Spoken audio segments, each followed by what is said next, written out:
بسم اللہ الرحمن الرحیم. میں وقار کوروی ٹی ایف ٹی پرسپیکٹیو کی اردو براڈ کاسٹ سے آپ کی خدمت میں حاضر ہوں. آج ہم بات کریں گے مدرسہ بل پہ، جس پہ ملک میں کافی لے دے ہو رہی ہے. اس کو شاید کنٹروورشل بنانے کی کوشش کی جا رہی ہے، بجائے اس کے کہ ہم اس کی ڈیٹیل میں جائیں کہ اس کے اندر کیا ہے. کچھ بیک گراؤنڈ کے مدرسہ جو ہے، جو اسلام کی آپ کہنے عروج تھا جب، اس کی کیا پوزیشن تھی، کیا یہ صرف مذہبی تعلیم کے لیے ہوتا تھا یا یہ یونیورسٹیاں تھیں. اور نمبر 2، آہستہ آہستہ جو ہے جو آپ کہہ لیں کہ 19ویں صدی میں اور اس کے بعد اس میں ڈکلائن کیوں آیا اور کس سٹیج پہ جا کے جو تعلیم تھی اس کو سپلٹ کر دیا گیا. اس کا مطلب ہے کہ ریلیجس تعلیم کے لیے ایک علیحدہ انسٹیٹیوشن ہو گئی اور جو عام تعلیم تھی یا سائنس اینڈ ٹیکنالوجی کو علیحدہ کر دیا گیا. اور اس کا ایکچولی بڑا نقصان بھی ہوا. اور کیا ہم 21ویں صدی میں افورڈ کر سکتے ہیں کہ آگے آنے والی نسلیں بھی اسی طریقے سے چلتی رہیں، اور کیا جو لاکھوں ہمارے طلباء دینی مدرسوں میں پڑھ رہے ہیں وہ کیوں نہ کنٹریبیوٹ کریں سائنس اینڈ ٹیکنالوجی میں، فلاسفی میں، ساتھ ساتھ وہ اچھے مسلم بھی بنیں. بالکل تعلیم میں فقہ کی بھی لیں، حدیث کی بھی، قرآن کی بھی، لیکن کیا وہ پاکستان کی جو اگلے 50 سال اس میں جو کنٹریبیوشن ہے اس میں کتنا حصہ لے سکتے ہیں. ابھی آ جاتے ہیں بیسیکلی کہ اتنا شور و غوغا کیوں ہے، اور پاکستان میں اس کو کیوں جو ہے ایشو بنایا جا رہا ہے. اگر مدرسے کا آپ دیکھیں، ابھی مدرسہ میں زیادہ تر درس نظامی پڑھایا جاتا ہے، اور ڈیفینیٹلی ہر جو اسکول آف تھاٹ ہے یا آپ کہہ لیں مکتبہ فکر ہے، ان کی اپنی اپنی اس کے اندر انٹرپریٹیشنز ہیں. بائی اینڈ لارج فنڈامنٹلز کے اوپر کوئی فرق نہیں ہے، اللہ کا فضل ہے.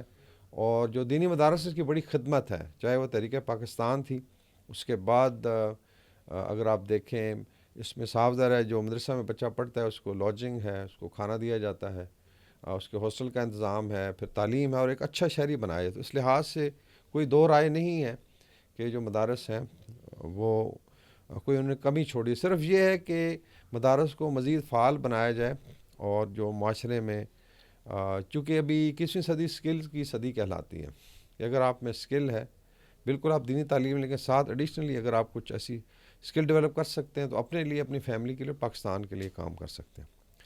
درس نظامی جو تھا، انٹرسٹنگلی یہ مدرسہ النظامیہ بغداد میں قائم ہوا، اس کو کہہ سکتے ہیں کہ پہلی یونیورسٹی آف مینجمنٹ سائنسز تھی، یا آپ کہہ لیں کہ وہ بغداد میں اس وقت کا لمز یونیورسٹی تھی، اور اس میں عباسی خلافت کے ٹائم پہ قائم ہوئی. اور اس میں جو بڑے بڑے پروفیسر تھے، اس میں امام غزالی ہیں، اور نظام المقتوسی نے بیسیکلی اس کو اسٹیبلش کیا. اور ایجوکیشن میں ڈیفینیٹلی فقہ نمبر 1 تھا، پھر کلچر، فلاسفی، سائنس، ہسٹری اور مینجمنٹ آف دا اسٹیٹ پڑھائی جاتی. سو یہ آپ کا ایکچوئل مدرسہ تھا.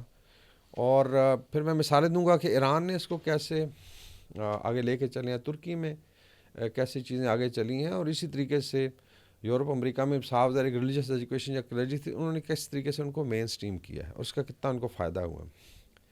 میرے خیال میں سب سے زیادہ نقصان جو ہے وہ انگریز کے ٹائم پہ ہوا، بر صغیر پاک و ہند میں جب وہ آیا. بیکاز کچھ فگرز بتاتے ہیں، اور بڑے اسکالرز ہیں اس پہ، انہوں نے کتابیں لکھی ہیں کہ جب انگریز آیا تو اوور آل ایجوکیشن یا لٹریسی جو 80 to 84% تھی انڈیا میں، اور جب وہ گیا وہ 3% تھی. سو کیا وہ چیز تھی جس سے اتنے ہائیلی ایجوکیٹڈ لوگ، جنرلی آپ کہہ لیں وہ جو بھی اس لیول تھا. اور اگر مغل امپائر دیکھیں تو اس کو اسٹیریوٹائپ کیا جاتا ہے کہ پتہ نہیں کوئی بہت زیادہ عیاش قسم کے لوگ تھے، یہ 400-500 سال اگر رہی ہے تو کوئی وجہ ہوگی، اس کی کوئی مینجمنٹ تھی. اس زمانے کی سائنس اینڈ ٹیکنالوجی میں لوگ ایڈوانس تھے، اور اس میں اسلامی تعلیمات بھی دی جاتی تھیں. اس میں اورنگزیب عالمگیر جیسے حکمران بھی ہے، بڑی بڑی مسجدیں انہوں نے بنائیں، لیکن ساتھ ساتھ پھر اسٹیٹ کو مینج بھی کیا. تو اس کا مطلب یہ ہے کہ جو ایجوکیشن تھی اس وقت تک، انگریز کے آنے سے پہلے مدرسوں میں، اس میں ہر قسم کی تعلیم دی جاتی تھی. اس کے بعد آپ جو ہے ایک اور آئی تھنک کلچر یا ملک کا ذکر کرنا ضروری، وہ ہے موراکو. دنیا کی جو پہلی رجسٹرڈ ریکگنائز یونیورسٹی ہے، یہ بھی اسلامک کنٹری نے قائم کی. اس وقت کی جو بھی وہاں پہ رجیم تھی یا سلطان تھے، یہ جو ہے موراکو میں فیز میں جو ان کا بڑا شہر ہے، القرایون یونیورسٹی کہلاتی ہے. اور یہ 857 آپ کہہ لیں عیسوی میں قائم ہوئی. اس کا مطلب ہے کہ، اور اس کو کہا جاتا ہے کہ یہ نہ صرف اولڈسٹ یونیورسٹی ہے بلکہ oldest continuous seat of learning ہے، یعنی کہ اس وقت سے قائم ہے اور آج ایک ماڈرن یونیورسٹی کی شکل میں. وہاں بھی ہر قسم کی تعلیم دی جاتی تھی، ڈیفینیٹلی فقہ، قرآن و حدیث سب سے پہلے، اس کے بعد فلاسفی، کلچر جو ہے، اور ساتھ ساتھ سائنس اینڈ ٹیکنالوجی جو بھی اس زمانے کے ساتھ. پھر آ جاتے ہیں ترکی میں. ترکی میں بھی دیکھا جائے تو دنیا کی پرانی جو یونیورسٹی ہیں ان میں ان کے پاس انسٹیٹیوشن لائک استنبول یونیورسٹی، کہا جاتا ہے کہ یہ سلطان محمد فاتح کے ٹائم کی ہے، بیکاز انہوں نے وہاں پہ وہ لیکچر دیا تھا ملٹری کو، اور وہاں سے پھر بنیاد رکھی گئی. اگر آپ جائیں استنبول یونیورسٹی میں تو بالکل سامنے سلیمانیہ مسجد ہے، تو اس کا مطلب ہے کہ مسجد اور یونیورسٹی ساتھ ساتھ ایگزسٹ کرتے رہے، اور یہی اس کا مطلب ہے کہ مسجد کے ہی صحن میں تعلیم دی جاتی تھی. بعد میں جو اوٹومن امپائر کا اگر آپ دیکھیں تو کہتے ہیں جو مدارس تھے ان کا بہت بڑا رول ہے. یہاں تک انگریز کہتا ہے کہ یہ بیک بون تھا مینجمنٹ کا، مدرسہ جو تھا، بیکاز مدرسہ یہاں پہ اسٹیریوٹائپ کیا ہے، مدرسہ مینز اے یونیورسٹی اور سیٹ آف لرننگ. سو اس کا مطلب ہے کہ ایجوکیشن کو جو بھی اسلامک امپائرز رہی ہیں، چاہے وہ عباسیز تھے یا اوٹومنس تھے یا مغلس، نے بہت زیادہ اس پہ توجہ. دیٹس وائی ان لوگوں نے اس وقت بڑے بڑے ایریاز پہ رول کیا. ایسے نہیں ہو سکتا کہ صرف وہ تلوار کے بلبوتے بھی کرتے رہے. تو مینلی اس کا مطلب ہے کہ ایجوکیشن عام تھی. بعد میں پھر تنظیمات کا ایک ٹائم آتا ہے جس میں ریفارم کی گئی، اس میں ہر چیز کی گئی. اس میں بیوروکریسی تھی، جوڈیشری تھی. یہ ہے بیسیکلی تنظیمات کا ٹائم تقریباً 200 سال پہلے. اوٹومن امپائر تقریباً آپ کہنے ڈکلائن کی طرف سے، لیکن ان کو محسوس ہوا کہ یورپ کا مقابلہ کرنا ہے تو آپ اس میں پھر مدارس ریفارمز ہوئیں، اور پھر وہاں پہ ایک سسٹم لایا گیا جس کو امام حاطب سسٹم کہتے ہیں، اور وہ ابھی تک چل رہا ہے. اس کا مطلب ہے جو ترکی میں اگر آپ نے ریلیجس اسکالر بننا ہے یا امام بننا ہے تو اس کا ایک ایجوکیشن سسٹم ہے جو مدارس سے ملتا جلتا ہے ہمارے، لیکن اس کے اندر اتنی تعلیم دی جاتی ہے کہ بڑے بڑے لیڈر پیدا ہوئے. اور اس وقت سب سے بڑی پروڈکٹ ترکی کے مدرسے کی یا امام حاطب سسٹم کی، وہ اس وقت ان کے پریزیڈنٹ ہیں رجب طیب اردوغان. اور اگر دیکھا جائے تو وہ بعد میں انہوں نے ٹیکنالوجی میں بھی I think P H D کیا، اور اس لحاظ سے بہت زیادہ ہائیلی ایجوکیٹڈ ہیں. سو یہ ہے ایجوکیشن سسٹم. اسی طریقے سے ایران آپ چلے جائیں، انہوں نے بھی آئی تھنک اس پہ بہت زیادہ کام کیا ہے. میں صرف ایک کمپیریزن دوں گا، اس میں کوئی اس میں آئی تھنک مذائقہ نہیں ہے کہ آپ ریلیجس ایجوکیشن نہ لیں، لیکن اس وقت مدارس میں ہمارے اسٹوڈنٹس کی تعداد تقریباً 30 لاکھ ہے، لیکن ایران جو کہ ایک آپ کہہ لیں کہ اسلامک سسٹم کے انڈر ہے، بلکہ آپ کہہ لیں کہ کلرجی ہی رول کر رہی ہے، وہاں پہ 40,000 ہے. تو اس کا مطلب ہے کہ انہوں نے بھی جو دینی تعلیم ہے ڈیفینیٹلی اس کو پریفرنس دی ہے، لیکن اس کے ساتھ ساتھ وہ چاہتے ہیں کہ وہ دنیاوی تعلیم بھی لیں. سائنس اینڈ ٹیکنالوجی میں آپ دیکھ لیں، انوویشن میں ایران کافی آگے ہے. ہیلتھ ہے، ایجوکیشن ہے، اس کے بعد انجینئرنگ ہے. ابھی آ جاتے ہیں کہ یہاں پہ ایشو کیا ہے. بڑا چھوٹا سا آئی تھنک ایشو ہے. اگر آپ پیچھے چلے جائیں جو ریفارمز ہوئیں مدارس کے سلسلے میں، اس میں پی ٹی آئی کی گورنمنٹ کے ٹائم پہ ایک معاہدہ ہوا تھا وفاق المدارس کے ساتھ، اور اس میں یہ طے ہوا تھا کہ تمام جو مدارس ہیں وزارت تعلیم کے ماتحت ہوں. اور لاجیکلی اگر آپ دیکھیں اگر مدرسے میں تعلیم ہی حاصل کرنی ہے تو وہ کسی اور ڈپارٹمنٹ کے انڈر کیوں ہو؟ تو صاف ظاہر ہے اگر وہ آپ وزارت تعلیم کے انڈر آتے ہیں، اسی کے تحت رجسٹر ہوتے ہیں، تو ایک تو آپ اس کا فائدہ اٹھائیں گے، اس میں گرانٹس وغیرہ ہیں ایجوکیشن کے لیے جو آتی ہیں. پھر جو بیسیکلی مین اسٹریمنگ آف مدارس ہے کہ بچے جو ہیں اسکل سیکھیں، باقی ایجوکیشن اس میں ہیلپ ہوگی. اور ابھی میں اس میں آئی تھنک کچھ انٹرویوز دیکھ رہا تھا کہ 18,000 مدارس اور 22 لاکھ طلبہ جو ہے وہ وفاق المدارس کے مدارس میں پڑھ رہے ہیں، اور تعلیم جو ہے کے ساتھ ساتھ ان کی رجسٹریشن ہو رہی ہے، اور کوئی انٹرفیئرنس کا سوال ہی پیدا نہیں ہوتا. کیونکہ مدارس میں آپ کو پتہ ہے جو بچے پڑھتے ہیں ٹائم وہ ڈس انفرنچائز ہوتے ہیں، یا آپ کہہ لیں کہ وہ لوور مڈل کلاس سے آتے ہیں، غریب گھرانے سے آتے ہیں، تو ہم چاہتے ہیں کہ وہ تعلیم حاصل کریں. سلیبس میں بھی کوئی مداخلت نہیں ہے، صرف یہ ہے کہ ساتھ ساتھ وہ کچھ اور جو ہے چیزیں پڑھائیں، اور جو بچے ٹیلنٹڈ ہیں پھر بعد میں یونیورسٹی بھی جا سکیں اور آگے پی ایچ ڈیز بھی کر سکیں. اور اس میں کافی ساری جو ہے طلباء کو فری ایجوکیشن بھی دی گئی ہے، جس میں آئی تھنک پھر فری لانسنگ جو ہے اس کی جو ہے ٹریننگ کرائی گئی، اور اس میں ان کو بڑا فائدہ ہوا. اس میں ڈیفینیٹلی مدارس کا تحفظ بھی ہے، اور کوئی ایسا مسئلہ نہیں ہے اس میں. اگر مفتی عبدالرحیم صاحب کا ابھی آپ انٹرویو دیکھیں جاوید چودھری کے ساتھ ہوا، اس میں انہوں نے بڑا کلیئرلی کہا کہ کوئی انٹرفیرنس نہیں ہے. ہاں یہ ضرور ہے کہ جو مولانا اس میں کچھ چینج لانا چاہتے ہیں، بیکاز اس میں چوائس ہے کہ کون سے مدرسے جو ہیں وہ وزارت تعلیم کے ساتھ رجسٹر ہو جائیں، اور باقی اگر کوئی نہیں چاہتا اور ان کا اپنا سسٹم ہے تو وہ اڈاپٹ کر سکتے ہیں. فرض کریں مولانا چاہتے ہیں جی کہ وہ وزارت صنعت و تجارت کے ساتھ رجسٹر ہوں، جس کی کوئی تک نہیں بنتی، تو ٹھیک ہے.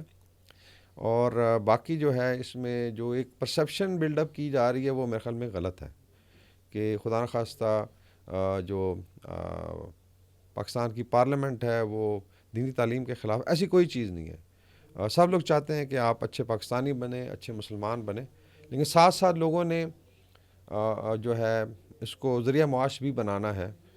صاف ظاہر ہے اگر لاکھوں لوگ مدرسوں میں پڑھ رہے ہیں تو سب تو امام مسجد بھی نہیں بن سکتے، یا مفتی یا لیٹ سے وہ نہیں بن سکتے. تو اس کا مطلب یہ ہے کہ انہوں نے آ کے دنیا میں اپنے لیے، اپنے والدین کے لیے، اپنے بیوی بچوں کے لیے کمائی بھی کرنی ہے. اور ہم چاہتے ہیں کہ وہ اتنے اچھے سٹیزنز ہوں کہ وہ باہر بھی جائیں اور اچھے مسلمان، اچھے پاکستانی بن کے آگے چلیں. جو اتحاد تنظیمات مدارس پاکستان ہے، اس میں جو ہے بیسیکلی وفاق المدارس ہے، پھر تنظیم المدارس ہے، وفاق المدارس شیعہ کا ہے، پھر اسی طرح سے رابطہ المدارس الاسلامیہ جماعت اسلامی کا ہے، پھر وفاق المدارس سلفیہ ہے، اور اس میں پھر 5 اور سکولز آف تھاٹ ایڈ کیے گئے ہیں یا بورڈ جو ہیں، جو 2021 میں ہوا، اور اس کو بھی بڑا خوش اسلوبی سے جو ہے وہ آئی تھنک حل کیا گیا. جس میں ابھی آپ دیکھیں اتحاد مدارس العربیہ پاکستان جو دیوبندی اسکول آف تھاٹ کو کرتا ہے، اسی طرح اتحاد مدارس الاسلامیہ پاکستان اہل حدیث ہے، نظام المدارس پاکستان وفاق المدارس جو بریلویوں کے لیے ہے، اور اسی طریقے سے مجموع المدارس تعلیم الکتاب والحکمہ شیعہ اسکول آف تھاٹ. تو ہر قسم کے اسکول آف تھاٹ کے لیے بورڈ جو ہیں وہ اویلیبل ہیں. ابھی ہم آ جاتے ہیں کہ پاکستان نے اگر آگے چلنا ہے تو کیا جو ہے ہم انہی چھوٹی چھوٹی چیزوں میں پھنسے رہیں گے، لانگ مارچز، اور مطلب بیسیکلی دیکھا جائے تو کوئی ایشو ہے ہی نہیں ہے. اگر کچھ لیٹس اسکولز آف تھاٹ یا ان کی لیڈرشپ چاہتی ہے کہ وہ ایک ڈفرینٹ طریقے سے رجسٹر ہوں تو دے آر ویلکم.